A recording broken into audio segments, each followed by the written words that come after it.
من القرآن قد خصك الرحمن. سینٹ باسل ہنسنے اور مسکرانے تک کو ممنوع قرار دیتا تھا، اور نبی صلی اللہ علیہ وسلم کی خصوصیت کیا تھی؟ سب سے زیادہ مسکرانے والے ہیں. اچھا، ہمارے ہاں بھی کئی لوگ مسکرانے اور ہنسنے کو ناپسندیدہ سمجھتے ہیں کہ ہر وقت کھیکی لگائی ہوئی ہے. ایک اور مقام پر سینٹ جیروم کہتا ہے کہ عفت کی کلہاڑی سے، عفت یعنی پاکیزگی کی کلہاڑی سے ازدواجی تعلق کی لکڑی کو کاٹ پھینکنا سالک کا اولین کام ہے. سب سے پہلا کام اس تعلق کو ختم کرنا. اور اس وجہ سے جو بھی مذہبی ہوتا یا مذہب طاری ہوتا وہ فوراً اس تعلق کو ختم کر دیتا.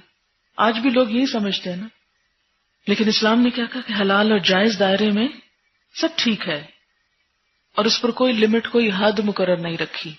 جو بعض خود ساختہ لمٹس اور حدود لوگوں نے متعین کر رکھی ہیں، اسلام میں ان کا بھی کوئی کانسیپٹ نہیں ہے.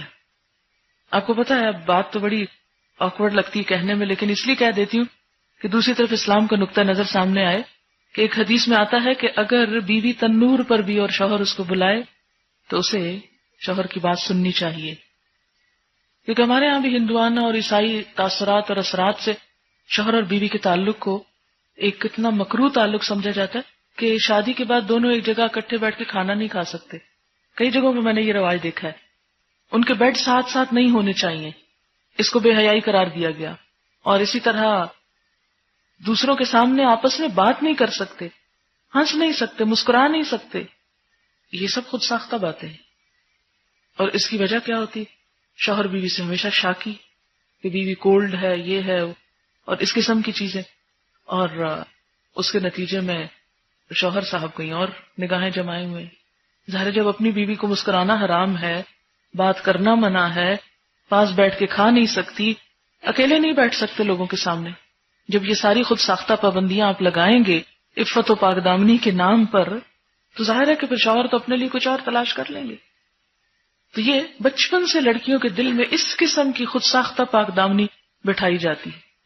اچھا، ایک اور بات، کیوں نہیں لوگ دیندار لڑکیوں سے شادی کرنا چاہتے؟ ڈرتے ہیں شادی کرنے سے. ان کو پتہ یہ شوہر کو صحیح رسپونڈ نہیں کریں گی. اور یہ تعلیم اس موقع پر عیسائیوں کے بہانے آپ کو دے رہی ہوں تاکہ یعنی دین پڑھتے پڑھتے اور تقویٰ کی اعلیٰ مراحل طے کرتے کرتے کہیں ایسا نہ ہو کہ ازدواجی زندگیاں جو ہیں وہ خشک اور ٹھنڈی اور بالکل ہی بے رنگ ہو جائیں. کہتے کہ پچھلے دنوں ایک ڈیورس ہوئی اس وجہ سے کہ بیوی ہر وقت قرآن اونچا اونچا پڑھتی رہتی تھی، شوہر جو تھا وہ چڑھتا تھا.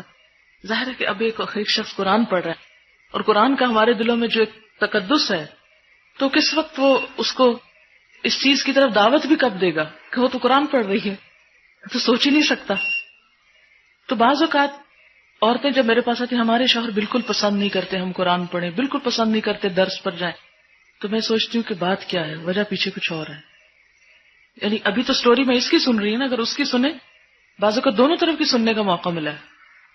کہ بعض شوہر حضرات کر دیتے ہیں فون کہ یہ اور یہ کر رہی، پھر حقیقت کھلتی ہے. اس میں بہت اعتدال کی ضرورت. دیکھیں یہی تو مشکل ہے نا کہ مصلی پہ رو رہے ہیں آپ اللہ کے آگے تہجد میں، اور دوسرے لمحے آپ کچھ اور کر رہے ہیں. یہی تو تقویٰ ہے، وہ بھی تقویٰ اور یہ بھی تقویٰ. لیکن ہم سمجھتے کہ اگر تہجد پڑھیں تو بس منہ بسور لیں، روتے ہی رہیں سارا دن، پھر ہوش میں نہ آئیں، اور اگر ہنستے جا رہے ہیں تو ہنستے ہی چلے جائیں. اعتدال قائم رکھنا ہی اصل دین ہے.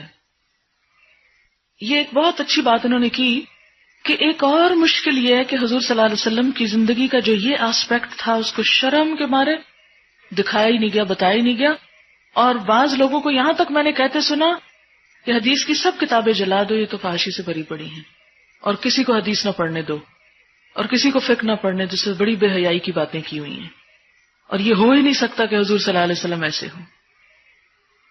ایک دفعہ ٹیلی ویژن پہ کوئی پروگرام تھا تو ان سے شروع میں ڈسکشن ہوتی ہے، تو ہم ڈسکشن کر رہے تھے تھوڑی، تو ہم نے کہا کہ دیکھیں کہ نبی صلی اللہ علیہ وسلم نے حضرت عائشہ کے ساتھ دوڑ لگے. تو نہیں گلا کاٹ دیں گے لوگ اگر آپ نے حدیث ٹیلی ویژن پہ سنائی.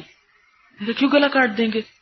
نہیں، ہمارے لوگ نبی صلی اللہ علیہ وسلم کا ایسا احترام کرتے ہیں، ایسا تقدس رکھتے ہیں کہ وہ یہ سوچ ہی نہیں سکتے، وہ سننا ہی نہیں چاہتے کہ نبی صلی اللہ علیہ وسلم بھی بیوی کے ساتھ کبھی دوڑ لگا سکتے ہیں. خود سوچیں کہ ہمارا میڈیا اس رخ کو، ویسے دنیا بھر کی فحاشی جائز ہے، لیکن اس حد تک بھی تفریح. ہم نے 3rd بیچ میں 2 لیکچر اس پر رکھوائے تھے ڈاکٹر غازی رنیس کا، اسلام میں تفریح کا تصور، تاکہ کہیں ایسا نہ ہو کہ یہ آخری سپاروں کی صورتیں پڑھتے پڑھتے اتنے اللہ والیاں ہو جائیں کہ شادیوں سے جا انکار کریں گھروں میں. اچھا، ہمارے یہاں مشکل یہ کہ جو آپ کی سیرت کی جو کتابیں چھپی ہوئی ہیں نا، ان میں بھی اس پہلو کو شجر ممنوع سمجھتے، حرام سمجھتے، نہیں بات ہی نہیں کرنی. تقدس تقدس، اور یہ کہاں سے آیا تقدس؟ یہ جنہوں نے تجرد کو تقدس سمجھا. خیر